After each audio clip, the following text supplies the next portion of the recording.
রহিম। BNP স্বাস্থ্য প্রতিষ্ঠা বার্ষিকী উপলক্ষে ২ নম্বর ওয়ার্ড বিএনপি কর্তৃক আয়োজিত আজকের এই আলোচনা সভা। সহযোদ্ধারা, আসসালামু আলাইকুম ওয়া রাহমাতুল্লাহি ওয়া বারাকাতুহু। আমরা কোনো গ্রুপিং, কোনো রাজনীতি করব না। আমরা প্রত্যেকটা ওয়ার্ডে আমরা যা এভাবে কর্মী সমাবেশ করব।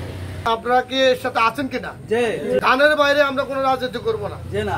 আমাদের নেতা জনাব তারেক রহমান চাঁদপুর ৫ যাকে নমিশন দিব আমরা তার পক্ষে আছি।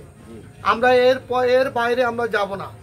আমরা কোনো বাইরে রাজনীতি করব না, কারো কুলটালে রাজনীতি করব না। আমরা রাজনীতি করবো একটাই, শুধু গেল ধানের শীষে রাজনীতি করবো। কোনো বিপক্ষে যাব না, কোনো বিরোধী কারোর সাথে হানাহানি করব না। আমাদের এই ২ নম্বর ওয়ার্ড যুবদল, আমরা এমন একটা যুবদল সংগঠিত করতে চাই যেন আমাদের এই যুবদলকে দেখি প্রত্যেকটা ওয়ার্ডের যুবদলের শিক্ষা পায় না। আমরা সিনিয়র নেতৃবৃন্দ দেখলে আমরা ওনাদেরকে দূর থেকে দেখলে আমরা সালাম দিব। সিনিয়রদের আমরা যদি যুবদলে বসে থাকি আমরা সিনিয়রদেরকে চেয়ার দিব, যেন আমাদের এই কোনো যুবদল, কোনো ১২ ওয়ার্ডের কোনো নেতৃবৃন্দ যুবদলের কাছে যারা সিনিয়র নেতৃবৃন্দ কোনো কষ্ট না পায় এবং সকল যুবদলের থেকে যেন বিএনপির নেতৃবৃন্দ আমাদের থেকে খুবই আদরিষ্ট পায়। আমরা যেমন বিএনপি থেকে আদরিষ্ট করব, তেমনিভাবে বিএনপি আমাদেরকে যেন আদরিষ্ট করে।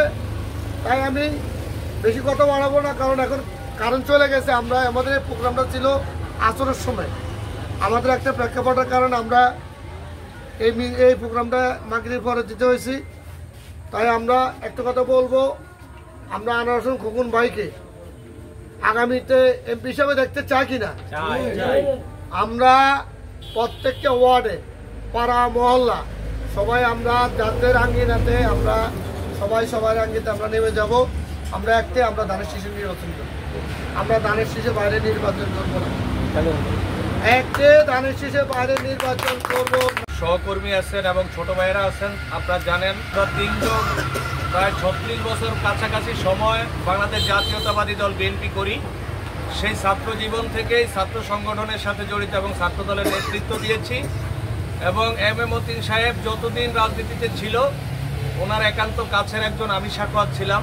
বিগত ১৭ বছর ফ্যাসিবাদ আওয়ামী লীগ সরকারের বিভিন্ন রাজনৈতিক প্রতিহিংসার বশত আমাদের দলের ভারপ্রাপ্ত চেয়ারম্যান সাহেব জনাব তারেক রহমান সাহেব যেমন লন্ডনে ছিলেন, তেমনি আমাদের আনোয়ার হোসেন খোকন ভাইও লন্ডনে থেকে আমাদের জাতীয়তাবাদী দল বিএনপির সাংগঠনিক কাজেই ব্যস্ত ছিলেন।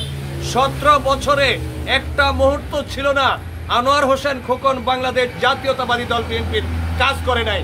অথচ উনি যখন হাজীগঞ্জ শাহরাস্তির রাজনীতিতে এসেছেন তখন অনেকেই বলে ১৭ বছর উনি কোথায় ছিলেন।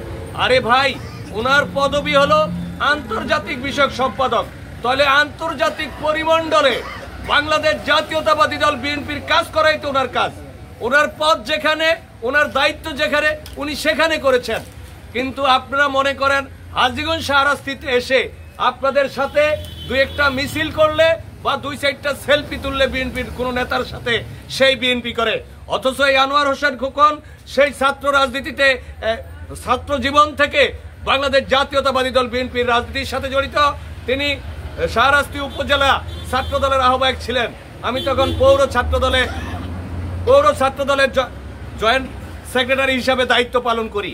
এক কথায় বাংলাদেশ জাতীয়তাবাদী দল বিএনপিতে আনোয়ার হোসেন খোকন সেই কুমিল্লা ভিক্টোরিয়া কলেজের হোস্টেল জীবন থেকে হোস্টেলের সভাপতি হয়ে ভিক্টোরিয়ার ছাত্র দলের সদস্য হয়ে কেন্দ্রীয় সংসদে গিয়ে ওখানে কেন্দ্রে রাজনীতি করেছে। ছাত্র দলের কেন্দ্রীয় দায়িত্বে ছিলেন, ঢাকা বিশ্ববিদ্যালয়ের রাজনীতিতে ছিলেন। এক কথায় বর্ণাঢ্য রাজনীতির ক্যারিয়ার শেষ করেই এবং আমাদের দলের ভারপ্রাপ্ত চেয়ারম্যান তারেক রহমান সাহেবের দিক নির্দেশনায় উনি লন্ডনে চলে যান এবং লন্ডনে উনি রাজনীতি করেন। ওনাকে বিএনপির আন্তর্জাতিক বিষয়ক সম্পাদক হিসেবে দায়িত্ব পালন করতে দেওয়ার পরেই পুরো বিশ্বের বিভিন্ন দেশে বাংলাদেশ জাতীয়তাবাদী দল সাংগঠনিকভাবে সফল হয় এবং ফ্যাসিবাদ আওয়ামী সরকারের বিরুদ্ধে রাজনীতি করতে গিয়ে আন্তর্জাতিক পরিমণ্ডলে বিএনপি যে সফলতা পেয়েছে সেটা আমাদের নেতা বিএনপির আন্তর্জাতিক বিষয়ক সম্পাদক আনোয়ার হোসেন খোকনের সাংগঠনিক দক্ষতায় অনেকাংশ হয়েছে। তাই আমি বলবো, আমরা বর্তমানে রাজনীতি করি, বিএনপির আনোয়ার হোসেন খোকন সাহেবকে সমর্থন করি। একটা রাজনৈতিক দলে অনেক নেতাই থাকবে, একজন আমরা কেউ মমিন ভাইকে পছন্দ করি, কেউ আনোয়ার ভাইকে পছন্দ করি, কেউ ডক্টর আলমগীর কবির সাহেবকে পছন্দ করি, কেউ অন্যজনকে পছন্দ করতেই পারি। কিন্তু দল যখন ধানের শীষ দিবে, যাকে দলীয় মনোনয়ন দিবে, আমরা তখন তারই ইলেকশন করব। সেটা হোক আমাদের আনোয়ার হোসেন খোকন ভাই, হোক আমাদের মমিন ভাই, হোক আদারওয়াইজ বিএনপির আমাদের কোন নেতা। তাই আমি বলবো, আমাদের বিরুদ্ধে রাষ্ট্রীয় ষড়যন্ত্র চলছে। আপনারা ডাকসু নির্বাচনে দেখেছেন জামায়াত যেভাবে পলিটিক করে আওয়ামী লীগের সহযোগিতায় এবং ভোট কারচুপির মাধ্যমে ডাকসুকে দখল করেছে এবং ডাকসুতে তাদের বিপিজিএর সব ফুল প্যানেল নিয়েছে। কাজে বুঝতে হবে, এই জামায়াত দীর্ঘ সময় বিএনপির বগলের নিচে থেকে এখন বিএনপির কাঁধে চেপে বসেছে, আর তার সাথে মদত দিচ্ছে বেশিরভাগ আওয়ামী লীগের গুপ্ত আওয়ামী লীগরা। কাজেই আমরা আমাদের দলীয় ফাটল দেখিয়ে এবং দলীয় বিভক্ত করে যদি বাংলাদেশ জাতীয়তাবাদী দল বিএনপিকে দুর্বল করি, তাহলে আগামী দিনে আমাদের এই দল অনেক পস্তাবে। তাই যে যেখানেই যাকে নেতা মানেন, যেখানে বিএনপি মনে করতে হবে আমরা সবাই সেখানে আছি। বিএনপিকে ঐক্যমত হতে হবে এবং একমত হয়ে আমরা আগামী দিনে বাংলাদেশ জাতীয়তাবাদী দল বিএনপিকে ক্ষমতায় আনার জন্য নির্বাচনে জনমুখী কাজ করব, এই আশা ব্যক্ত করে আমি আমার বক্তব্য এখানেই শেষ করলাম। পৌর যুব দলের নেতৃবৃন্দ এবং 2 নং ওয়ার্ডের নেতৃবৃন্দ, আসসালামু আলাইকুম। আগামী তারেক রহমান যাকে নমিনেশন দিবে, ধানের প্রতীক নিয়ে আসবে, আমরা হাজীগঞ্জ শাহরাস্তি হাজীগঞ্জের জনগণ তাকেই জয়যুক্ত করব।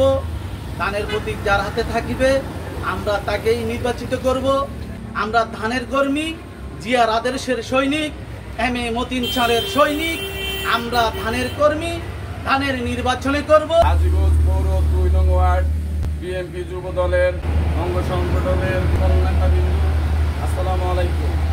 ধানের শীষের প্রতীক নিয়ে যে আসবে আমরা তার নির্বাচনেই করব। আমরা কোনো গ্রুপিংয়ে নাই। তবে একটা কথাই বলবো, হাজীগঞ্জ শাহরাস্তি হাজীগঞ্জ একমাত্র আমাদের এই ধানের শীষের প্রতীক যদি আনোয়ার হোসেন খোকন ভাইয়ের হাতে যায়, তাই সবাই হাতে হাত রেখে কাঁধে কাঁধ মিলিয়ে আগামীতে হাজীগঞ্জ শাহরাস্তি হাজীগঞ্জ গণমানুষের নেতা যেন আনোয়ার হোসেন খোকন ভাইয়ের কাছে প্রকৃত ধানটা তিনি তুলে দেন।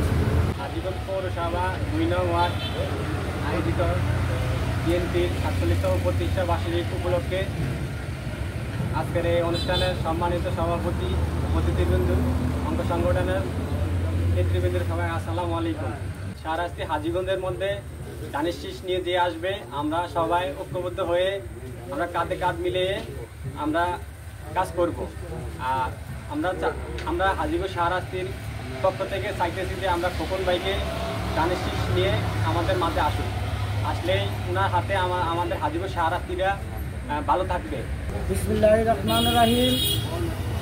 আসসালামু আলাইকুম রাহমাতুল্লাহি ওয়া বারাকাতুহু। আমরা খোকন ভাইয়ের পক্ষ থেকে যারা আমরা আছি সবাই মিলেমিশে ইনশাল্লাহ আমরা কাজ করব, এই বলে আমার সংক্ষিপ্ত বক্তব্য আমি এখানে শেষ করলাম। আসসালামু আলাইকুম।